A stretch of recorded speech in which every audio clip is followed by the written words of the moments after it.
वर्णिवेशरमणीयदर्शनमन्दहासरुचिराननाम्बुजं पूजितं सुरनरोत्तमैर्मुदा धर्मनंदनमहं विचिन्त्ये।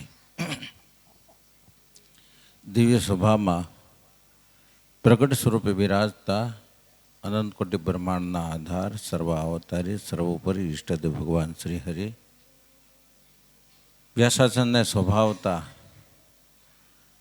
આ સંકુલના સંસ્થાપક, આ મહોત્સવના પ્રણેતા અને આ કથાના મુખ્ય વક્તા એવા પૂજ્યપાદ સદગુરુ શ્રી રામકૃષ્ણદાસ સ્વામી, ધોરાજી ધામથી પધારેલા અમારા ધોળિયા મંડળના ગુરુસ્થાને બિરાજતા એવા પૂજ્યપાદ સદગુરુ શ્રી મોહન પ્રસાદ સ્વામી, વેડોળથી પધારેલા પૂજ્યપાદ પ્રભુ સ્વામી, વંથલીથી પધારેલા પૂજ્યપાદ દેવસ્વામી, વસતથી પધારેલા પૂજ્યપાદ હરિસેવાદાસ સ્વામી, બગસરાથી પધારેલા પૂજ્ય વિવેક સ્વામી વગેરે પ્રભુના પ્યારા પરમહંસો, યજમાનો અને શ્રીજી મહારાજના લાડીલા સર્વ ભક્તજનોને જય સ્વામિનારાયણ, જય સ્વામિનારાયણ. અચ્છા, હવે આ જનમંગલ મહોત્સવ, હાલા ભક્તજનો, જનોનું મંગલ કરે એના બીજ તો આજથી 25 વર્ષ પહેલાં રોપાણ. સ્વામીએ બહુ કૃપા કરી અને અહીંયા આવું સરસ મજાનું સંસ્કાર ધામ એની સ્થાપના કરી. આ 25 વર્ષમાં કેટલા વિદ્યાર્થીઓ ભણી અને અહીંયાથી એ સંસ્કારો લઈને ગયા હશે. સ્વામીના હૃદયને વિશે બહુ ઉમંગ અને ઉત્તમ ભાવના છે. અમારે લગભગ સ્વામી કેટલા 30 વર્ષ થયા, 30 વર્ષ પહેલાંથી ઉપર, કેમ 30 વર્ષ ઉપરથી સંબંધ છે. સ્વામીનું જીવન એક ધારું એમ જ હોનાના દોરા જેવું, ઉતારે નહીં, ચડાવ ન થાય, એક ધારું એમ નમ જીવન. ભલા ભક્તજનો, ભગવાનના સાધુ ધીર ગંભીર હોય, દેશ કાળો આવે પરંતુ એની ધીરજતા ન ખૂટે એવા સદગુરુ એટલે પૂજ્યપાદ રામકૃષ્ણદાસ સ્વામી. આ ધાંગધ્રા ગામ છે, ધાંગધરા, પરંતુ આ ગેટની અંદરની જેટલી ધરા છે ને એ તો ધન્ય ધરા છે. વાલા અહીંયા સ્વામીની દ્રષ્ટિ પડી એટલે નહીતર ના કપા ઊભો હોય, પંદાણી સાહેબ શું હોય, કપા હોય, પણ આ ધરતી પર સ્વામીની દ્રષ્ટિ પડી અને આ સંસ્કાર ધામ બની ગયું.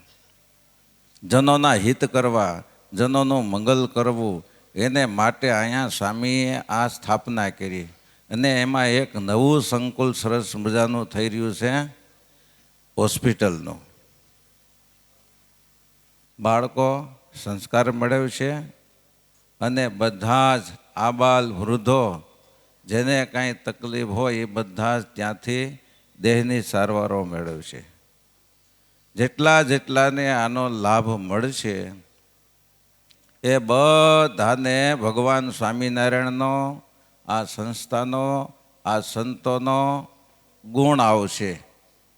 જેને જેને ગુણ આવશે એને સત્સંગ થશે અને જેને સત્સંગ થશે એટલે આ સંતો એને ધામ સુધી પહોંચે છે, એટલે એનું સર્વ મંગલ થઈ ગયું. આ સંતોના હૃદયને વિશે આવી ભાવના હોય છે. અનેક આત્માઓને ધામ સુધી ઉગાડવા છે. ભગવાન સ્વામિનારાયણ આ ધરતી ઉપર આવ્યા અનંત આત્માઓના આત્યંતિક કલ્યાણ કરવા માટે આવ્યા હતા. એ કેડી ભગવાન સ્વામિનારાયણ જે કંડારી છે એ કેડી ઉપર એના પરમહંસો ચાલે છે. માધ્યમ ગમે તે હોય પણ જીવોના કલ્યાણ કરવા એ એનું હેતુ છે.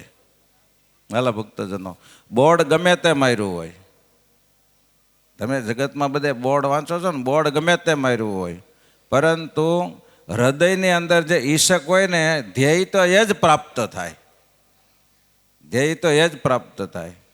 એટલે નિમિત્ત ગમે તે હોય, પરંતુ સંતોના હૃદયને વિશે એક જ ઈશક છે, અનંત આત્માઓને ભગવાનની ભેગા ભેળવી દેવા છે. નિમિત્ત વિના કાંઈ થાય નહીં. આ 25 વર્ષનો ઉત્સવ જો સ્વામીએ ન ઉજવો હોત તો તમે અહીંયા કોઈ ન હોત, અમે ન હોત.